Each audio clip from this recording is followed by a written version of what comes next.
Hey guys, Toby here, and I'm going to be reviewing the book called The Maze Runner.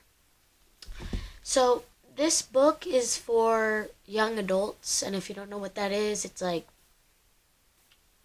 14, maybe 13 up. So, if you're younger than that, I would not advise this book for you. Okay, so this book takes place in a time where the ultraviolet radiation or ultraviolet light broke through the atmosphere and destroyed the earth completely. It raised the water level, it changed the weather, it scorched the ground, stuff like that. But before that, there was this group of people that wanted to lower the population of human beings on the earth so that they wouldn't have to feed as many people. So what they did is they made their own disease and they started spreading it around. This disease was supposed to kill them straight away, but it didn't. The disease went into their brain and took it over slowly, making them go insane. These people were called cranks because they're like cranky, not right in the head, cranks. So this company called Wicked wanted to make a cure for this disease, which they had named the flare. And how they did this is they needed to take the few people that were immune to the disease and they needed to see how their brains worked. So what they did is they put this handful of children, like 12 to 18, in this maze, all immune, or most immune. And this maze is deadly. There's creatures called grievers. They are very bad. They have this needle that if it gets you, it ends up killing you. And so this maze, its walls are moving. Its walls are also unclimbable. In the middle, there's this place called the Grove. That's where everybody that was put in there lives. And then there's this group called the Maze Runners. The Maze Runners are the people that map the maze. So they go out and run into the maze and they map it as they go. But if they don't get back at night, the doors from the grove to the maze close and they're trapped out there with grievers on every corner. So this boy named Thomas gets put in the maze and nobody ever remembers a thing when they put in there. Their only memory is a box going upward. And that's how they get into the maze.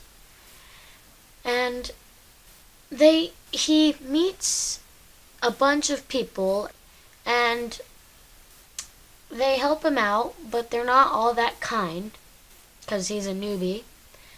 And then later, a girl comes out of the box that brings them up. And this is weird to them because throughout it has only been boys that has been put in.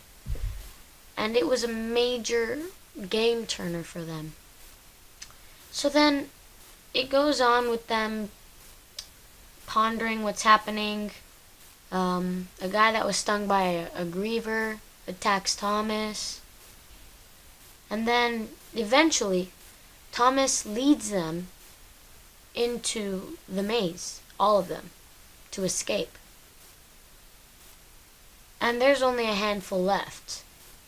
Half of them are the immune. And he leads them through the maze, and he had earlier killed one of the grievers. And what they found out was that the grievers had chips inside of them. And they would beep and blink red whenever you got close to the tunnel out. So they ran killing grievers, dodging grievers, and they made it to the tunnel, which was relatively safe.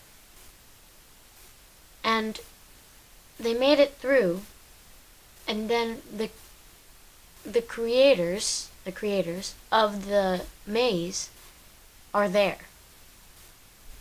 And then out of nowhere, this group of people come in there and capture them and kill them.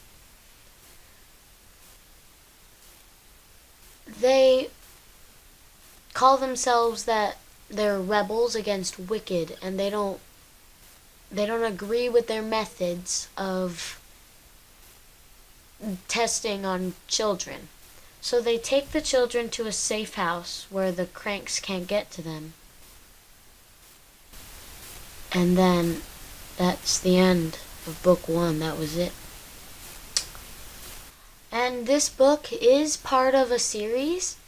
It's a part of a series of 5. And I would not recommend this to my little sister. She doesn't like violence. As I told you at the start, this is for like 14-year-olds up. It's kind of violent in the middle. What I would rate it is, I would rate this book a 5, because it is an amazing book. Yes, it's a little violence, but it's a really amazing book. So if you're 14 or up, or can handle the violence and are a good reader, then I suggest you get this book. It's a good book and book series.